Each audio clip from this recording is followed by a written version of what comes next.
নমস্কার বন্ধুরা, আমার চ্যানেলে আপনাদের সবাইকে স্বাগত জানাই। সামনেই আসতে চলেছে বাবা লোকনাথের তিরোধাম দিবস। বলা হয় বাবা লোকনাথ হলেন স্বয়ং শিবের অবতার। ওনার মধ্যেই রয়েছে শিবের উপস্থিতি। লোকনাথ বাবার পুজোর জন্যে বেশি কিছুর প্রয়োজন হয় না, ভক্তিভরে পুজোই যথেষ্ট।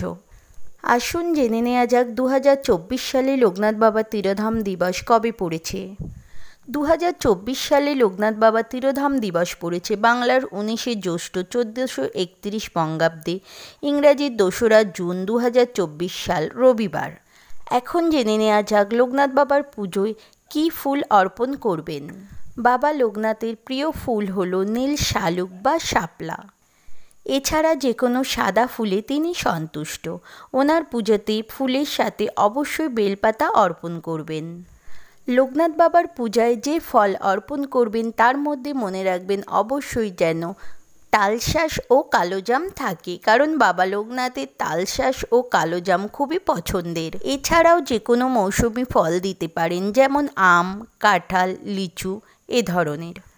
মিষ্টান্ন ভোগের মধ্যে সাদা মিছরি প্রধান, এটি বাবার খুবই পছন্দের। অবশ্যই লোকনাথ বাবার মিষ্টান্ন ভোগের মধ্যে এটি রাখবেন।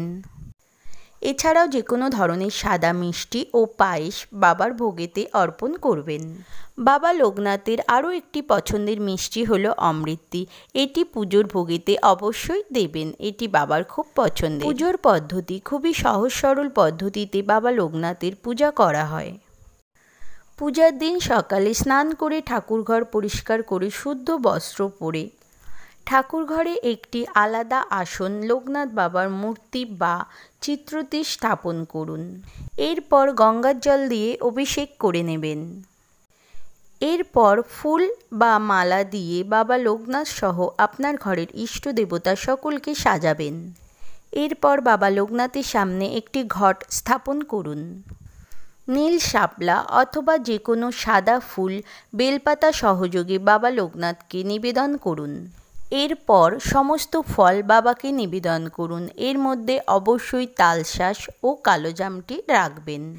এরপর মিষ্টি ভোগের মধ্যে সাদা মিছরি, অমৃতি ও যে কোনো ধরনের সাদা মিষ্টি ও পায়েস বাবাকে ভোগ নিবেদন করুন। বাবা লোকনাথের পূজার সময় অবশ্যই মহাদেবের পূজা করতে হবে।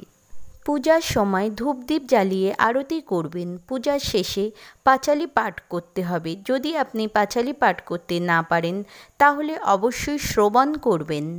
পূজার শেষে এই মন্ত্রটি অবশ্যই বলুন: জয় বাবা লোকনাথ, জয় ব্রহ্ম লোকনাথ, জয় শিব লোকনাথ, জয় গুরু লোকনাথ। এই মন্ত্রটি পাঠ করবেন। এছাড়াও যদি প্রতি সোমবার এই মন্ত্র পাঠ করা হয় লোকনাথ বাবার পূজার সময়, তাহলে বাবা লোকনাথের আশীর্বাদ আপনার পরিবারে সকল বিপদ কেটে যাবে। বাবা লোকনাথ তার ভক্তদের জন্যে অনেক বাণী রেখে গেছেন, যেগুলো মেনে চললে আমরা সৎ পথে ও সুন্দরভাবে জীবনকে পরিচালিত করতে পারবো। ভিডিওটি যদি উপকারে আসে লাইক ও শেয়ার করবেন। এই চ্যানেলে যদি নতুন হয়ে থাকেন চ্যানেলটিকে সাবস্ক্রাইব করে রাখবেন পুজো রিলেটেড ভিডিও পাওয়ার জন্যে। ধন্যবাদ।